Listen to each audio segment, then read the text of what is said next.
Hello, everybody. I want to talk to you today about the rising hate and anti-Semitism we've seen all over the world. A few months ago, I toured Auschwitz, the Nazi concentration camp, where 1.1 million men, women, and children lost their lives.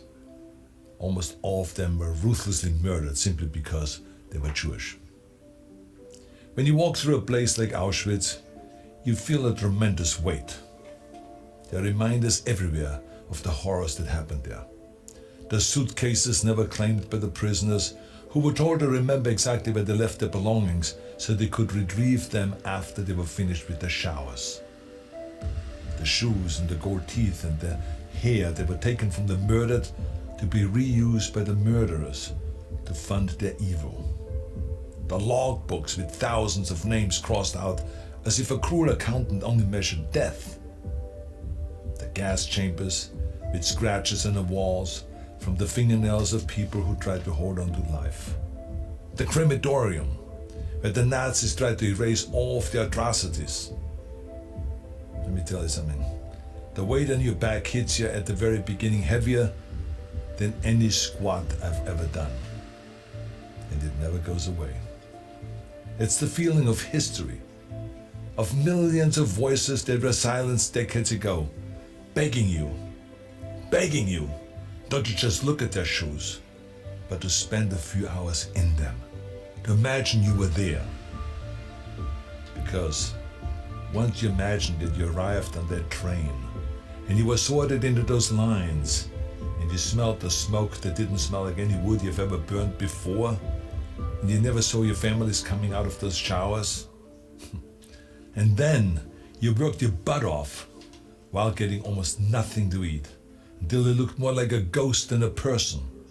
And then when you couldn't work anymore, and they considered you useless, they sent you to the showers too. Once you've spent the time to really think about all of those things, then your imagination has no choice but to start the real work. How do we stop this from ever happening again? After a trip to Auschwitz, you will never question why. Never again is the rallying cry of all of the people who fight to prevent another Holocaust. You will never question that. But today, I don't really want to talk to those people. I don't want to preach to the choir here. Today, I want to talk to the people out there who might have already stumbled into the wrong direction, into the wrong path. I want to talk to you if you've heard some conspiracies about Jewish people or people of any race or gender orientation and thought, that makes sense to me. I want to talk to you if you found yourself thinking about anyone is inferior and out to get you because of their religion or the color of the skin or their gender. I don't know the road that has brought you here, but I've seen enough people throw away their futures for hateful beliefs. So I want to speak to you before you find your regrets on the end of that path. I've talked a lot about my father and the broken man that I was surrounded by when I grew up in Austria after the Second World War. They drank to numb their pain. Their bodies were riddled with injuries and shrapnels from the evil war, and their hearts and their minds were equally riddled with guilt. But besides the guilt and the injuries, they felt like losers, not only because they lost the war, but also because they fell for a horrible loser ideology. They were lied to and misled into a path that ended in misery. Some of them joined the Nazis because they were filled with hate. If you're currently paying for a subscription to a doorbell camera, stop now. This revolutionary, affordable, subscription-free mini security camera is disrupting the video surveillance. Some of them joined because they thought they deserved more in their lives. And they bought into that idea that the only way to make their lives better was to make other lives worse. Some of them joined because they were frustrated with the government, and some of them just joined because everyone else was doing it.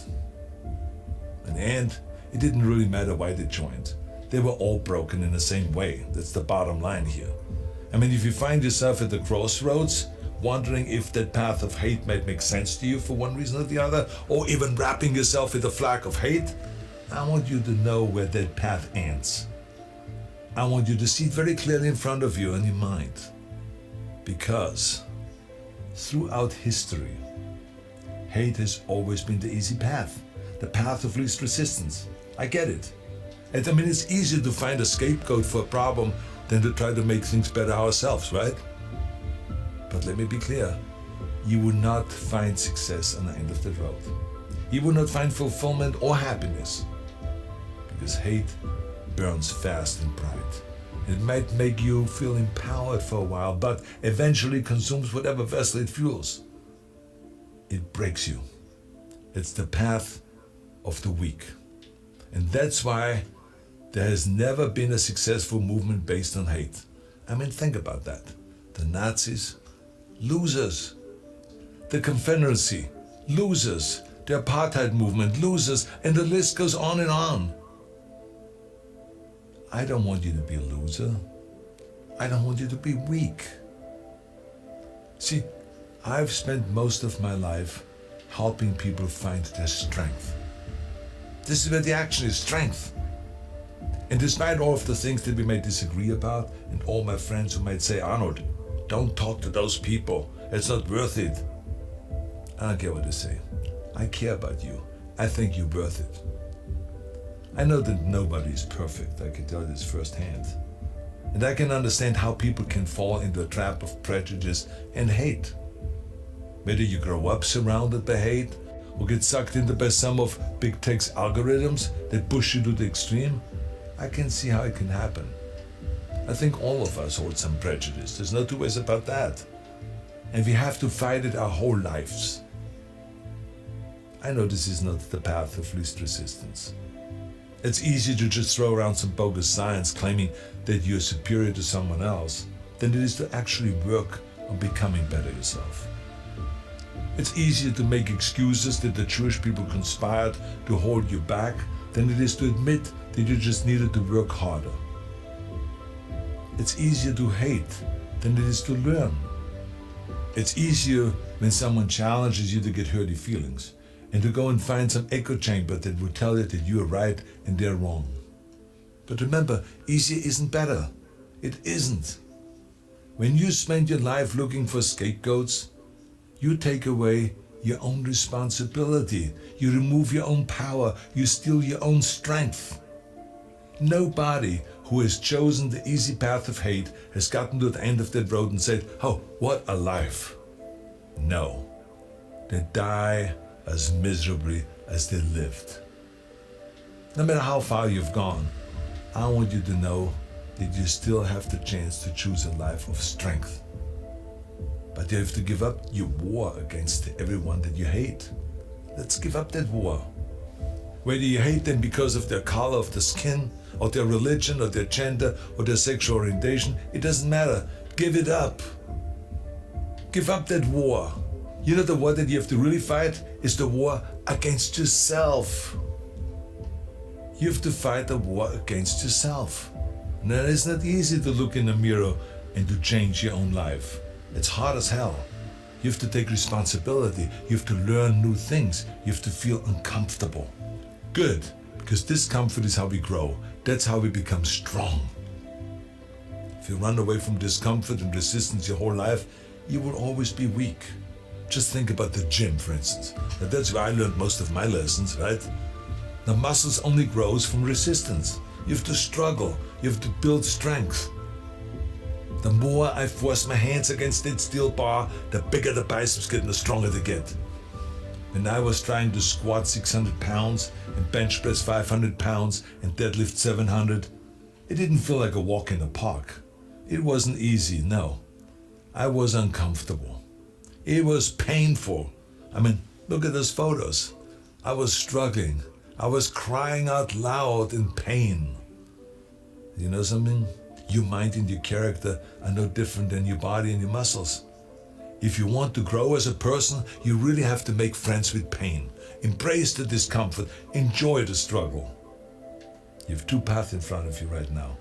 One of them is going to be the harder one today. It's going to be downright painful. You will have to force your brain to think in new ways. You might lose some friends who want to hold on to their weak beliefs. But as you pull yourself away from that anger and that hate, eventually you will start to feel empowered. You will realize that you have the greatest power of all, the power to change your own life. You will be stronger than you've ever known. The other path is easy, much easier. You don't have to change anything. Everything in your life that you aren't happy about can be someone else's fault. You can keep fueling yourself on that sugar high of hate. But the end of that road isn't pretty. I've seen it with my own eyes. You will end up broken, searching for ways to numb your pain and your misery. See, I don't want you to go through all of that. It's unnecessary. Let me tell you something. When I walked through that camp in Auschwitz, and I put myself in the shoes of those people herded into those gas chambers, it was horrifying. One of the darkest moments of my life. But in that darkness, a woman who survived the horrors of Auschwitz helped me find the light. I spent some time with her. Had a wonderful conversation with her. And she told me that the Nazis could conquer cities and countries. They could take her freedom, her friends, her family, even her life. But they could never conquer her mind. Pfft. What strength that woman had. Wow. So, the bottom line is, I don't care how many hateful things you may have written online. I don't care how often you've marched with carrying that hateful flag, or what hateful things you may have said in anger. There's still hope for you. There's still time for you. Choose strength. Choose life. Conquer your mind.